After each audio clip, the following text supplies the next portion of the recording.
Bigfoot, a 50-year journey come full circle, written by Dr. Matthew A. Johnson. I'm Willi Rose, and this is Chapter 11, Joining the Light Side of the Forest. In August of 2010, I attended my 30th high school reunion. I couldn't believe that 30 years of my life had just flashed by like that. It seemed like it was only yesterday that I graduated from South Salem High School in Salem, Oregon. I was staying at the Grand Hotel in the downtown Salem area. It was Saturday morning, and I had just slept in because I was up late the night before. I had attended a reunion social that was hosted at a home in West Salem the night before.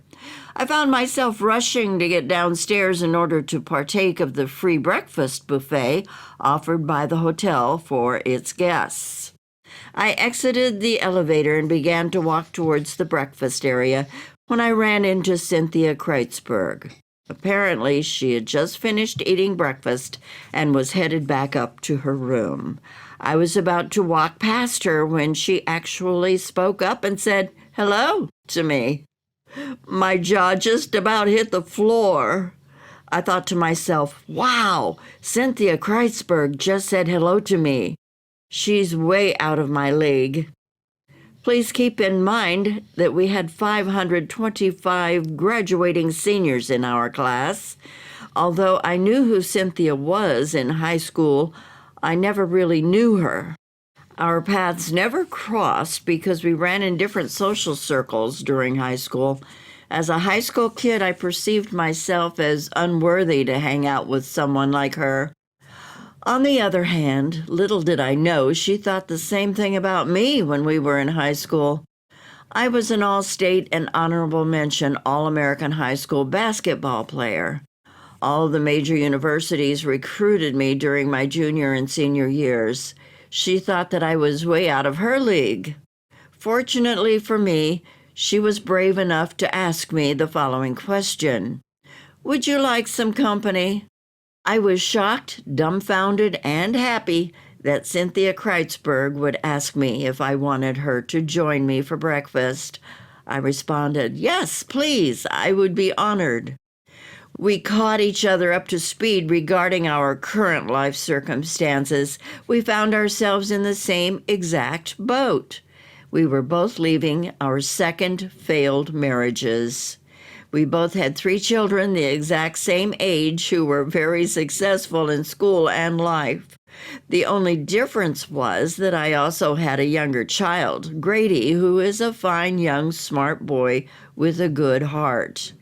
We both were enjoying some time off from the stress of a 40-hour-per-week work life, although I was still busy speaking in 80 cities per year teaching my Positive Parenting with a Plan seminars.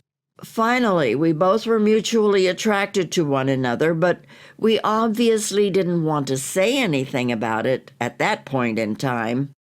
After breakfast was over, I had to check out of my hotel room. I was going to give a friend of mine, David Long and his wife, a tour of Salem. Apparently, Cynthia had some other commitment to fulfill as well. She offered to allow me to store my suitcase in her room for my convenience.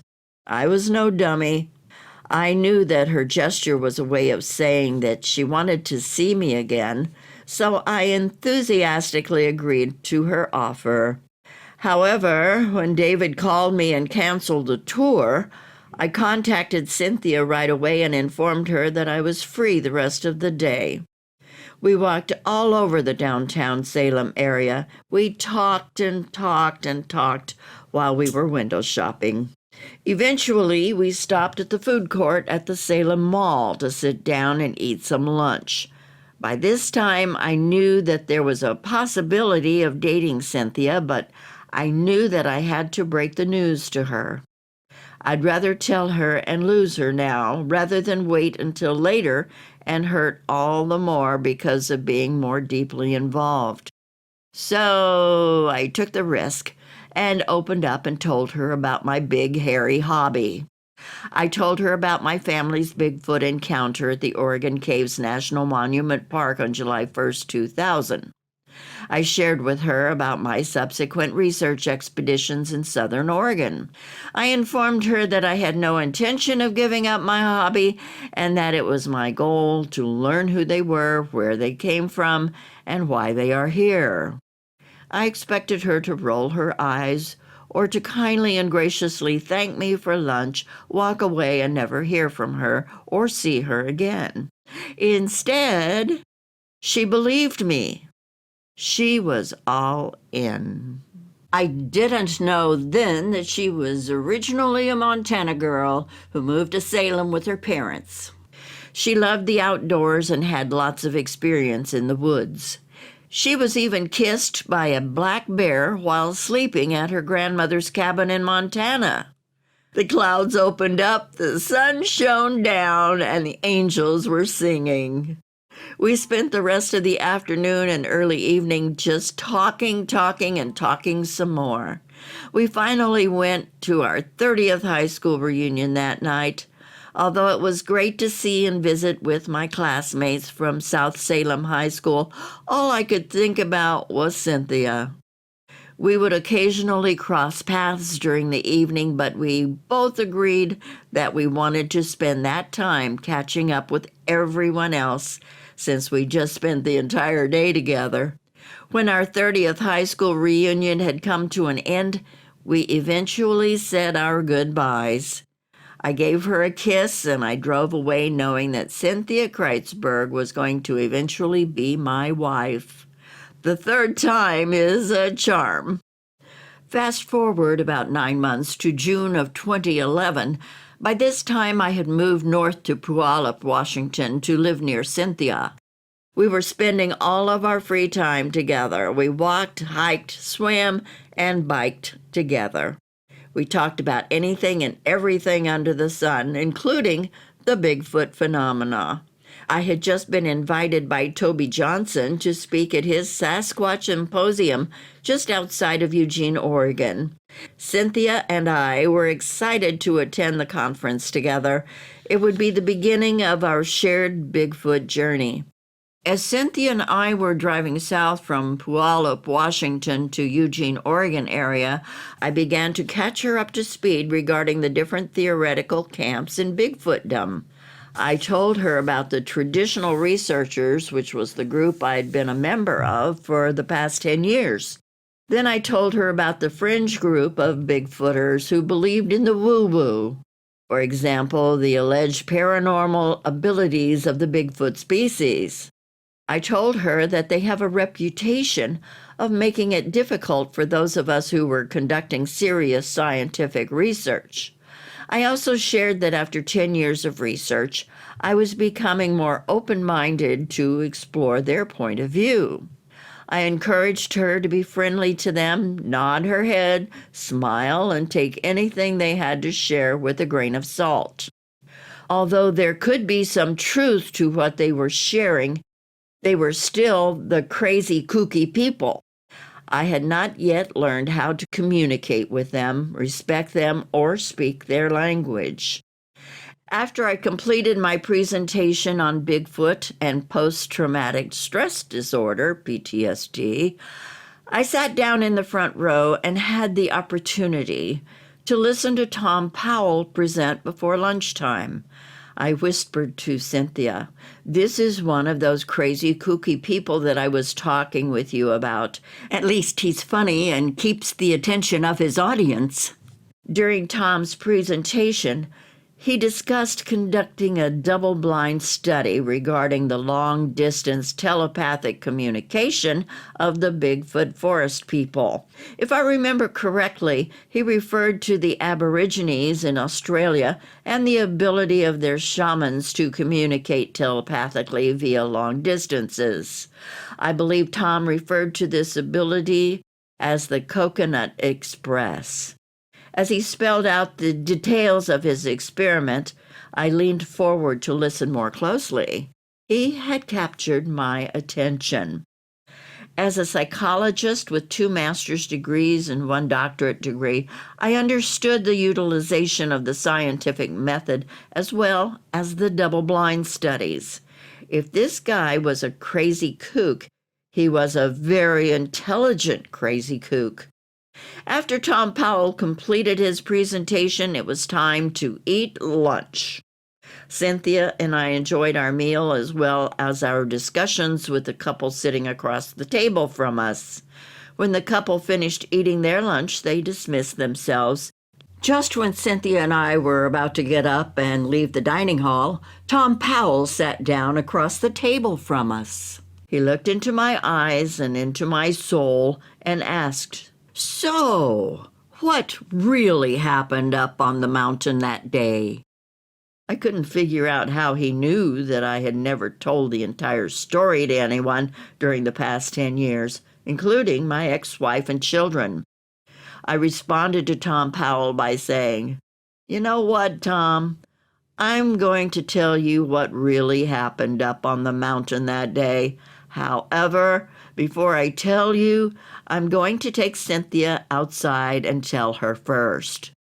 I've never told a soul what happened, and she's going to be the first one to hear it. When I'm done, you can come outside and I'll tell you too." He politely agreed to my terms and patiently waited to hear my story.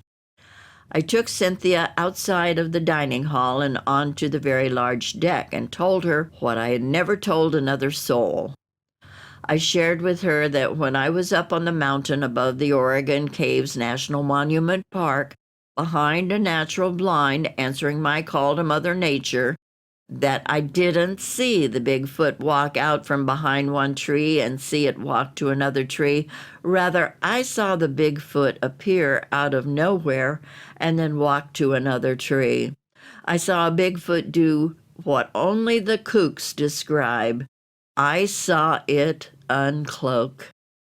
As my body was shaking and I was in tears while reliving the experience, I shared with her that I literally felt my cognitive schema of the world and the great outdoors come crashing down inside my head. After my brain rebooted, I felt my protective instincts kick in. Then I shared with her that while I was coming back down the hill through the brush and trees to reach the trail, I actually didn't avoid eye contact with the Bigfoot as I had always reported. Rather, I maintained my visual focus on the Bigfoot as I descended the hill. When he saw me coming down the hill, he immediately cloaked again. As I was approaching my family to get them out of the area, I was absolutely, totally, and completely 100% terrified by what I had just seen. I didn't want to freak out my family by telling them that I saw a Bigfoot. I especially didn't want to freak them out by telling them that I saw a Bigfoot uncloak and then cloak again. Instead, as best I could, I calmly moved them up the trail. As we journeyed up the trail, I was totally scared and overwhelmed by the impossibility of protecting my family from something that was so much bigger than me and who had the ability to appear out of nowhere and just as quickly disappear again. At that moment in time, I seriously doubted my ability to get my family off the mountain alive. As I stood there shaking and crying, Cynthia reached out to comfort me and reassure me that she didn't think I was crazy. I felt a great sense of relief. Her support and encouragement was just what the doctor ordered. With perfect timing, Tom Powell emerged from the dining hall with his ears perked up and ready to listen to my story. I shared it with him just as I had just done so with Cynthia. I waited quietly for his response. He looked at me and said, "Now I believe you. I knew by your expressed emotions during your media interviews that something more had to have happened up on the mountains besides you just seeing a Bigfoot." Tom Powell asked me why I didn't share the entire story 10 years earlier with my family, friends, and the media. I responded in a defensive manner and said, "Are you kidding me? I'm a psychologist with a private practice. I was taking a big enough risk sharing with the world that I simply saw a Bigfoot. There was no way on God's green earth that I was also going to share with the world that I saw that Bigfoot uncloak and cloak again. Everyone would have thought that I was crazy and I would have lost everything. He nodded his head in agreement and responded, "Good decision, I agree. Are you going to start telling people now?" I said, "I'll start telling people when I'm good and ready. Right now, I'm not good and ready. I'm still wrestling with my own denial of what I saw up on the mountainside that day. However, someday, I'm sure I'll be ready to tell the world."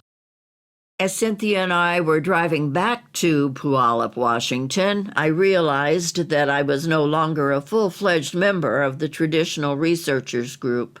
I was now transitioning from the old schoolers research group to the woo-woo group. Although Tom Powell had just enthusiastically welcomed me to the club, my membership came without any instructions or guidance. Fortunately, I now had a partner who was eager to learn along with me. Upon our return home, Cynthia and I were exhausted. We went to bed early that night. It was summertime, so we slept with our second-story master bedroom window wide open. As we laid there engaging in pillow talk, our jaws hit the floor when we both heard a 900-pound owl sound off in the green belt behind our home, i.e., a Sasquatch with very large and loud lungs attempting to imitate an owl. We had never heard anything like it before in the Greenbelt. All of a sudden, right after the woo-woo conference and my subsequent confession, there they were sounding off. We couldn't believe what we were hearing. Needless to say, we were motivated to get out there into the Greenbelt area and start trying to reach out to the Bigfoot forest people. In September of 2011, Howie Gordon was visiting with us. He is a Bigfoot junkie and travels out west at least once per year to spend time with me out in the woods. One night, Howie, Cynthia, and I carried our camping chairs out into the Greenbelt. It was pitch dark, but the ambient light from the moon allowed us to make our way through the forest to our night sit area.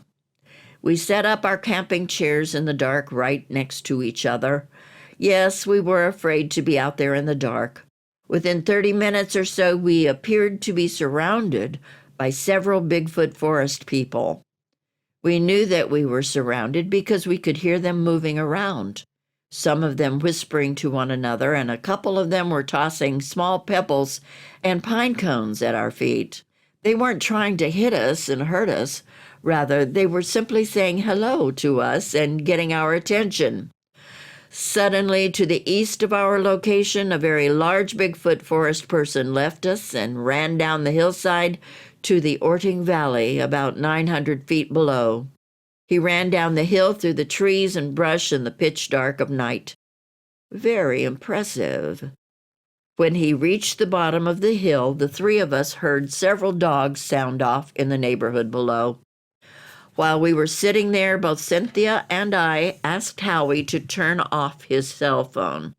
We reminded him that we had a no-light policy while conducting night sits in the forest.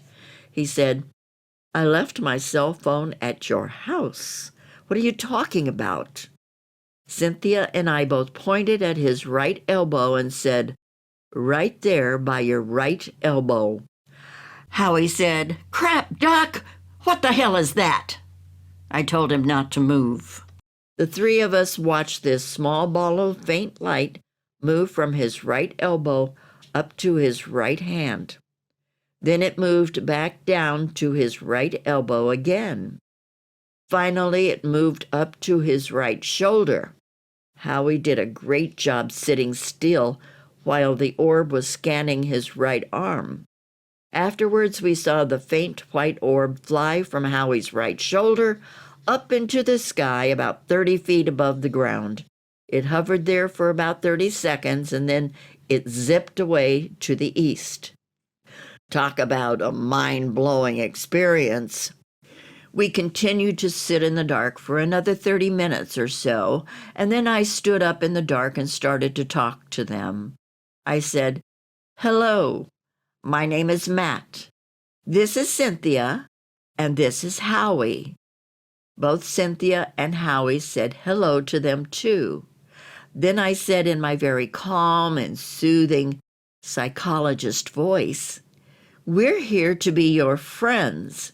We don't want to hurt you, and we believe that you don't want to hurt us. It would be really nice if at least one of you would step forward and say hello to us." No sooner than I said that, we had an 8-foot-tall Bigfoot forest person start to walk towards us from the 12 o'clock position on the perimeter of our night sit area.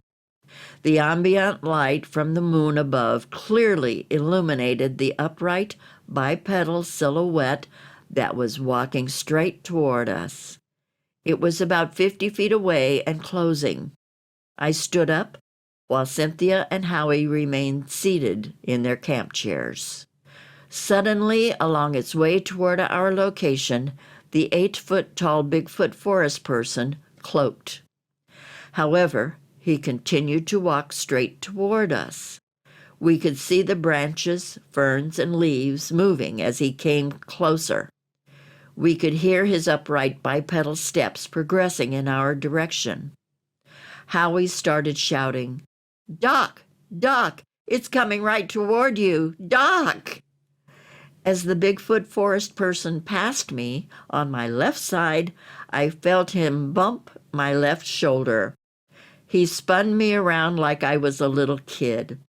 However, I'm 6'9" tall, and I weigh over 300 pounds. I'm not a little kid. I would like to point out the fact that if he wanted to hurt me or knock me flat on my butt, he most certainly would have.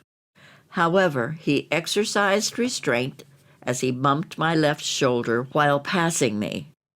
As he passed me, I literally watched the bipedal footsteps walk through the ferns and leaves on the ground.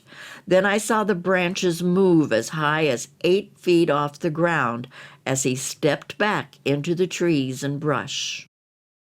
Afterwards, all three of us talked about how we all felt our central nervous systems light up with some kind of energy. Quite frankly, the three of us were so jacked up by what happened during the night sit that we didn't go to bed until 5 a.m. the next morning. The paranormal abilities of the Bigfoot forest people had just been confirmed by the three of us and could no longer be denied or ignored. And that's the end of Chapter 11, Joining the Light Side of the Forest. We come upon Part 3 of the Bigfoot Book, the Habituation Research Method, and we are now on Chapter 12, at least it's coming right up. It's called the Southern Oregon Habituation Area, SOHA, S-O-H-A. And Chapter 12 will be coming up soon, of Bigfoot, the 50-Year Journey Come Full Circle, written by Dr. Matthew A. Johnson. I'm Willi Rose.